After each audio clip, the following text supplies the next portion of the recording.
કિંમત ₹1,83,240 મુદ્દામાલ સાથે ગોળાદરા પોલીસ સ્ટેશન વિસ્તારમાંથી પ્રોહિબિશનનો કેસ શોધી કાઢતી જોન 2 એલસીબી શાખા સુરક્ષાની જોન 2 એલસીબી શાખાની ટીમ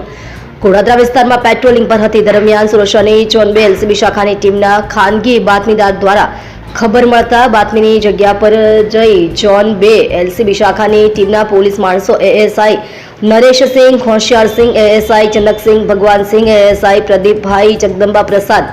એએસઆઈ શ્રવણ માન બહાદુર, હેડ કોન્સ્ટેબલ મનીષભાઈ હમીરભાઈ દ્વારા પ્રોહિબિશનનો જથ્થો સાથે આરોપી પરમાલ રામજીલાલ વૈરાગી, ઉંમર વર્ષ 34, ધંધો મજૂરી, કામ રહે 43, ગણેશનગર 2, કંઠી મહારાજ મંદિર સામે, લિંબાયત, સુરત, મૂળ વતન ગામ ઓડેલા, તાલુકો જિલ્લો ધોલપુર, રાજસ્થાનને પકડી પાડી આરોપી પાસેથી ભારતીય બનાવટની રોયલ ચેલેન્જ ફાઇનેશ પ્રીમિયમ વિસ્કી 180 mlની નાની પ્લાસ્ટિકની બોટલો